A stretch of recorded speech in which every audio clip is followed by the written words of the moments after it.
இன்னைக்கு சில பள்ளிக்கூடங்கள் வியாபார ஸ்தலமாக எடுத்துட்டு நம்ம எல்லாருமே பார்க்குறோம். பெற்றோர்களை பொறுத்தவரையிலே எண்ணத்தை தின்னா பித்தம் தெளியும் என்ற மனநிலை இருக்கிறதுனால, ஆங்ஷியஸாக இருக்கிறதுனால, ரெஸ்ட்லெஸ்னஸாக இருக்கிறதுனால இந்த மார்க்கெட்டிங் பள்ளிக்கூடத்தில் போய் நம்ம சேர்த்துடுறோம். அதுக்கப்புறம் கேரண்டி கிடையாது. பணம் வாங்கும்பொழுது நான் 99,500 95,000 வாங்கிடுறாங்க. ஒரே ஒரு கேரண்டி உண்டானா கேரண்டி இஸ் நில். 2 விதமான பள்ளிக்கூடங்கள் இருக்குங்க. ஒன்று மார்க்கெட்டிங், ஒன்று மார்க் கெட்டிங். மார்க்கெட்டிங்னா விளம்பரம். எங்கள் ஸ்கூலில் நாங்கள் இதை பண்ணுறோம் அதை பண்ணுறோம், பெரிய பேனரு.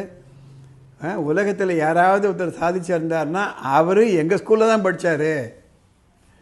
யாராரும் கோல்டு மெடல் வாங்கிட்டாங்களா, உடனே அவர் எங்கள் கோச்சிங் சென்டரில் தான் அவர் படித்தார். இது மார்க்கெட்டிங். நாம் நினச்சிப்போம், ஓ இவங்கெல்லாம் அங்கே படிச்சிருக்காங்க போல் இருக்கு. உடனே நம்ம மனத்தெரியில் நம்ம குழந்தைய அந்த ஃபோட்டோவில் வச்சு பார்த்துட்டு, ஆஹா இந்த ஸ்கூலில் தான் நம்ம கொண்டு போய் சேர்க்கணும். கலர் கலராக பேம்ப்ளெட்ஸு, ஆள் உயரத்துக்கு கட் அவுட்டு. இதோ இன்னும் 10th ஸ்டாண்டர்ட் ரிசல்ட் வரப்போகுது, +2 ரிசல்ட் வரப்போகுது, அப்போ பார்க்க போகிறீங்களே கூத்து. அது மார்க்கெட்டிங். எனக்கு தெரிஞ்ச ஒரு தனியார் பள்ளிக்கூடம், சென்னைக்கு மிக அருகாமல் இருக்கக்கூடிய ஒரு தனியார் சிபிஎஸ்சி பள்ளிக்கூடம். அவங்களுடைய பேம்ப்ளெட்டை பார்த்தேன்.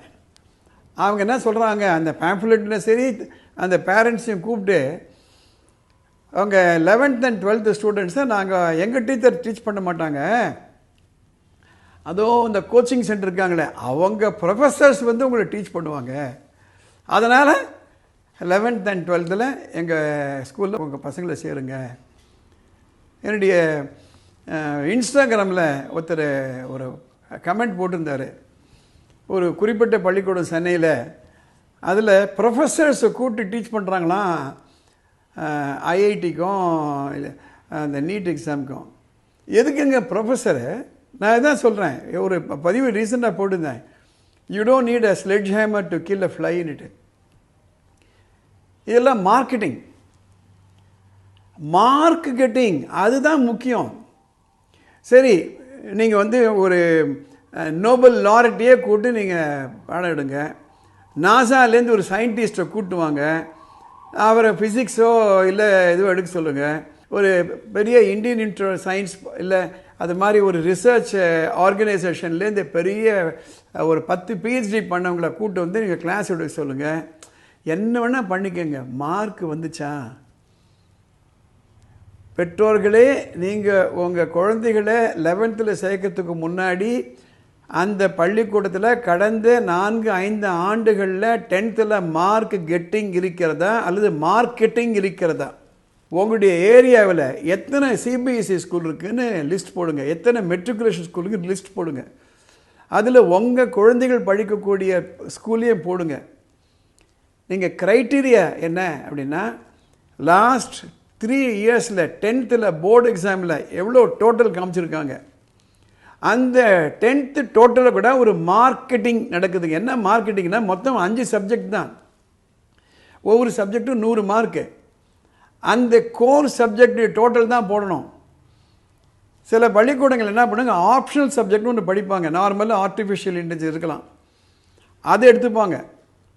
சப்போஸிங் மேத்ஸில் ஒரு ஸ்டூடெண்ட் குறைவாக வாங்கியிருக்காரு, அவரே வந்து அந்த ஆப்ஷனல் சப்ஜெக்டில் சென்டம் வாங்கியிருக்காருன்னா அந்த டோட்டலை காமிக்கும்பொழுது அந்த மேத்ஸ் டோட்டலுக்கு பதில் இந்த ஏஐ டோட்டலை காமிச்சிட்டு 499 வாங்கிட்டாங்க. So you need to be very very clear. Number 2, subject wise எவ்வளோ டோட்டல் வாங்கியிருக்காங்க. அந்த டோட்டல் பார்க்கும்போது கூட பேட்டர்ன் எப்படி இருக்குன்னு பாருங்கள். ஒரு 30 ஸ்டூடெண்ட் மேத்ஸ் எக்ஸாம் எழுதினாங்கன்னா, சப்போஸிங் மேத்ஸில் ஒரு ஸ்டூடெண்ட் சென்டம் வாங்கியிருக்காருன்னா மேத்ஸில் ஸ்ப்ரெட் எப்படி இருக்குன்னு பாருங்கள். 100 100 100 99 99 98 98 98 97 ஸ்ப்ரெட் இருக்கா, அல்லது 100 அடுத்தது 70 தான், அதுக்கப்புறம் 60 தான், அதுக்கப்புறம் 50 தான் இருக்கா? ஒரு student naturally may be talented in maths, அவர் சென்டம் வாங்கிட்டாருன்னா அதை ப்ரொஜெக்ட் பண்ணி மார்க்கெட்டிங். ஒரு சாதாரண ஸ்டூடெண்ட்டை படிக்க வச்சு அவரை நல்லபடியாக என்கரேஜ் பண்ணி அவங்க மார்க் கெட்டிங் பண்ணுறாங்களே, அது அந்த மாதிரி பள்ளிக்கூடத்தில் நீங்கள் குழந்தைகளை சேர்க்கணும்.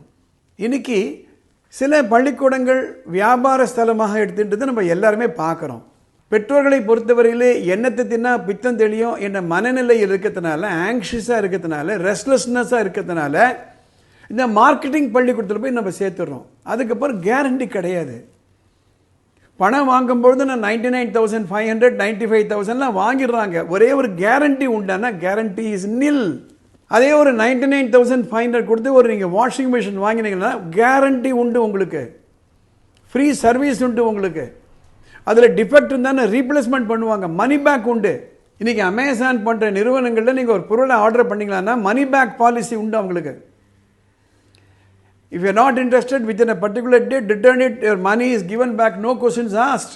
எனவே மார்க்கெட்டிங் பள்ளிக்கூடங்கள், மார்க் கெட்டிங் பள்ளிக்கூடங்கள், இந்த வித்தியாசத்தை பாருங்க. அதோடு சேர்ந்து பள்ளிக்கூடத்தில் டிசிப்ளின் எப்படி இருக்குன்னு பாருங்க. டிசிப்ளினோ ஒபீடியன்ஸோ இல்லை அந்த ஸ்கூல்லனா தட்ஸ் அ வைரஸ். உங்கள் குழந்தைகளை நீங்கள் அங்கே அனுப்பிச்சிங்களன்னா ரிட்டர்ன் உங்களுக்கு வரும்பொழுது அந்த இன்டிசிப்ளினோ டிஸ்ஒபீடியன்ஸ் வந்ததுன்னா என்ன தான் பணத்தை கட்டி நீங்கள் படிக்க வச்சாலும் ஒரு பிரயோஜனமும் கிடையாது. இந்த எபிசோடெலாம் பார்க்கும்பொழுது கமெண்ட் பாக்ஸில் போய் உங்கள் கமெண்ட்டை போடுங்க. அப்போ நிறைய பேருக்கு இது போய் சேரும். படிப்பு சம்பந்தப்பட்டு உங்களுக்கு ஏதாவது குழப்பங்கள் இருந்ததுன்னா மேலே ஒரு வாட்ஸ்அப் நம்பர் போகுது, அந்த நம்பருக்கு ஒரு ஷார்ட் மெசேஜ் அனுப்புங்க. அதை பார்த்துட்டு அடுத்த எபிசோடு நான் கவர் பண்ணுறேன். வானமே இல்லை அறக்கட்டளையின் சார்பாக இந்த எபிசோடெலாம் கேட்டுட்டு வரோம். அடுத்த எபிசோடில் பார்க்கலாம்.